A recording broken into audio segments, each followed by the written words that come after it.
Welcome back to the Deep Dive, where we take a deep, focused look at the sources you care about, cutting through the noise so you can be instantly well-informed. Today, we're tackling maybe the most monumental question of all. What is the true inherent value of a human being? It's an immense subject. Mm-hmm.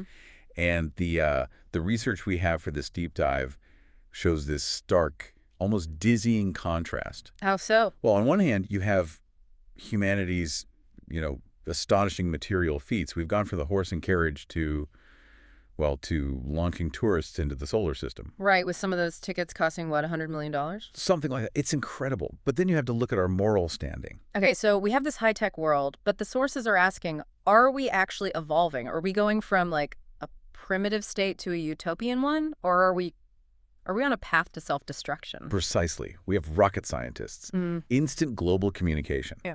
It all speaks to this incredible intelligence. But when you look at how we treat each other, the moral challenges, they seem just as basic and unresolved as they were centuries ago. Okay, let's unpack this. In a world that's so full of noise, who is guiding humanity on what a life is worth? That's the core of it. So our mission today is to explore two things. First, the forces, the economic and institutional forces that actively work to, devalue humanity. And second. And second, the source's urgent call for individual accountability to try and reverse that trend. So the central conflict here, and this is pulled right from the material, is whether we're headed for global self-destruction. Or if there's another path. Exactly. A path toward real equality and respect. Can humanity actually discern and understand the intrinsic value of a human life? Or are we just blinded by materialism? That sets the stage perfectly. So let's start with that really uncomfortable question. How do people and how does the market try to put a price tag on a life? Well, the sources suggest we often default to these external metrics, right? Like material wealth, Yeah. a job title, knowledge. Or even physical ability. Being a great athlete. And the scale of that valuation is it's completely unbalanced. It is. The data points out that in 2022, there were 3,194 billionaires worldwide. Okay. Now, you have to contrast that staggering wealth with the reality for everyone at the other end of the spectrum. So in the U.S. alone, we're talking about, 37.9 million people living in poverty in 2022? And the federal poverty level, it's absurdly low. For 2024, it's around $12,060 a year for one person. Wow. That's barely anything. It's barely survival. And to make this more relatable, the sources mentioned that back in 2009, the estimated cost to raise one child, Just one child. from birth to college graduation, for a middle-income American family was already $1.1 million. In 2009. Yes. So just imagine what that number is today. Survival itself has become this incredibly expensive material struggle. Which brings us to the moral dilemma, right? Is a person's value really determined by the zeros in their bank account? Is a homeless person on the street intrinsically less valuable than a billionaire on Wall Street? Logically, the answer has to be no. Of course. But the market tells a very different story. The market doesn't see it that way. No. The source material shows that the moment you lose your economic utility, your ability to produce or consume. You risk losing your perceived value. Exactly, regardless of any philosophical claims about equality. But the great equalizer is always death. The sources remind us that the COVID-19 virus, which, tragically caused 1.1 million deaths in the U.S., it didn't play favorites. It didn't pause to check anyone's net worth. No. And what's fascinating here is the sources constantly push us back to this idea of justice. Where's the balance? Where's the balance in the scales for equality and happiness for everyone? Can you honestly look at any person, especially a child, someone perfectly healthy, rich, poor, and argue their life has unequal worth? No, you can't. The very essence of equality, the sources argue, is recognizing that every single person has the same intrinsic fundamental value, period. But that intrinsic value, it's constantly under attack. Yes. And this brings us to the organized forces that actively erode that human worth. The sources identify materialism and greed as the primary culprits. And they often operate under this toxic idea that the end justifies the means. Right. They use a great historical anecdote to show this. The story of Jacob and Esau. Exactly. Esau is starving, so he trades away his entire birthright, his future. For a single bowl of food. Mm. Immediate satisfaction was worth more to him in that moment than his entire inheritance. And according to the sources, that same short-sighted impulse is systematized today. By what they call financial wizards, or more colorfully, snake eyes. Greedy investors. Greedy investors whose whole plan was designed to target and profit from the strongest unit of society, the family. How did they do that? Well, they saw a huge opportunity. They realized they could basically double the consumer base and their income if the wife left the home to get a job. So they campaigned for it. Relentlessly. Advertising products that promised a happy family. Simplifying life. Basically selling solutions to the very problem they were helping to create. So the promise was happiness and ease, but the reality was debt. Exactly. Both parents working late hours, often needing a second job just to keep up. Which leads to high debt, high interest rates. And these complex predatory terms. Wait, can you elaborate on that?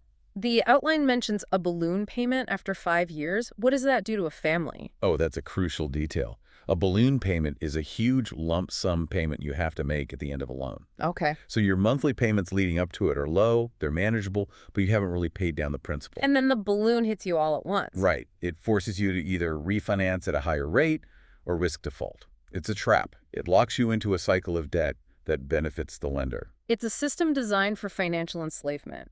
And the cost to the family, I mean, beyond just the money, is devastating. It is. The sources cite research showing that in a 24-hour day, mothers spend, on average, maybe 2 hours with their children. And fathers, about an hour and a half. So that quality time, that value transfer, it's lost.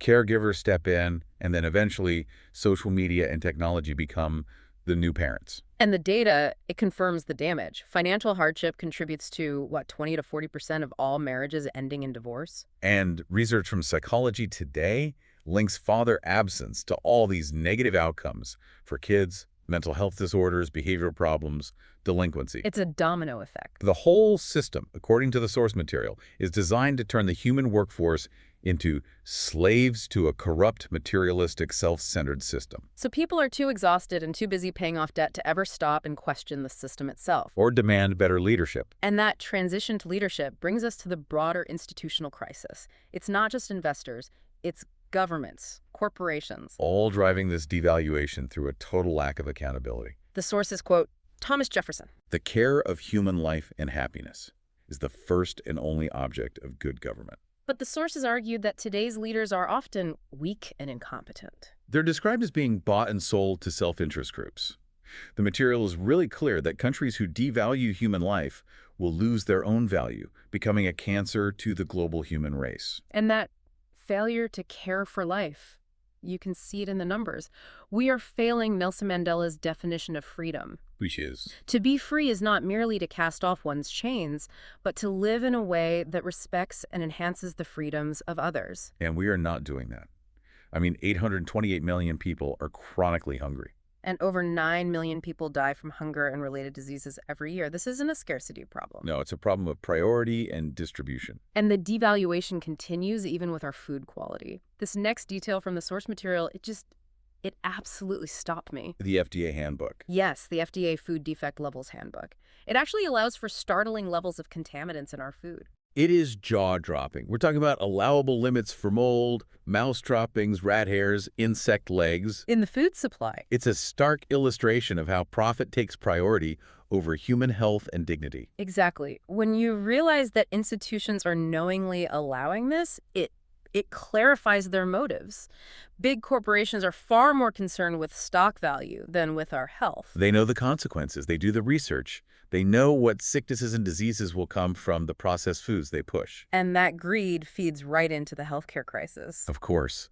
Where it costs for an insured American average around $700,000 in a lifetime, making medical issues the #1 cause of bankruptcy. So the system traps us in debt, feeds us substandard food, and then profits from our inevitable health collapse. What does that say about the value placed on human life? And as if that cycle weren't enough, technology presents this unique existential risk. It's a chilling parallel to history.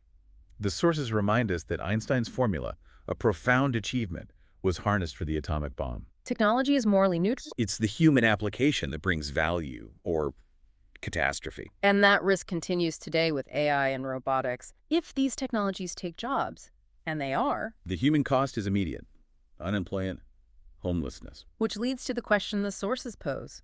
Will robots be the new bosses of the future and humans their slaves? And that's not science fiction. It's a question of economic value.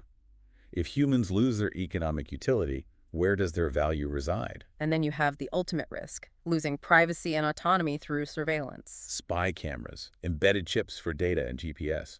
It's the perfect system for absolute control, diminishing individual value to zero. So we have this perfect storm of greed, corruption, and technology. It all seems poised to just crush human worth. But the sources, thankfully, they pivot away from that fatalism. They do. Absolutely. Yeah. The material forcefully reaffirms that human life is priceless. It's a gift. It's the single most important asset on the planet. It uses the example of seeing a baby dance in the womb during an ultrasound. Money just can't buy that. It's inherently priceless. And we have these incredible historical models who brought value to humanity, who showed that change is possible. We look at Abraham Lincoln fighting for freedom for slaves, Nelson Mandela against apartheid, Mother Teresa feeding the poor. Martin Luther King Jr. spearheading the civil rights movement. They saw the devaluation and they chose to fight. They embody that sentiment from the Declaration of Independence that all men are created equal. And the sources challenge you, the listener, to choose how you react to this crisis. They offer two metaphors for action, the ostrich concept, right? Burying your head in the sand, hoping the problems go away, or you choose the lion concept. The lion is aggressive, it fights its way out of problems, it takes accountability. Like Winston Churchill facing down Hitler. It's an active choice to be a force for change. The sources make it so personal, asking, am I my brother's keeper? And you're encouraged to take action. Volunteer, mentor. Or just offer a kind word to someone who's struggling. Your choice. The person you see in the mirror will decide the future value of human life. You decide whether to bring equality or inequality to humanity. If we connect this to the bigger picture. Ultimately, the sources suggest we can mold the world or the world can mold us. It's not about how much value you can take away from other humans. But how much value you can give to them. Your personal commitment determines the future for others. The value of a human being isn't some fixed economic number. It's constantly being decided by our daily choices. So what does this all mean? The sources make it clear. The change begins with you. And here's a final provocative thought to leave you with, drawing on the wisdom of the past. The inventor, Thomas Edison. He famously failed 10,000 times before he perfected the light bulb. Okay. And the sources assert that mankind's problems are not bigger than the solutions that are yet to be found. So? If humanity is the most intelligent, priceless resource on the planet, what is the light bulb moment we are collectively failing to achieve when it comes to prioritizing human life over profit?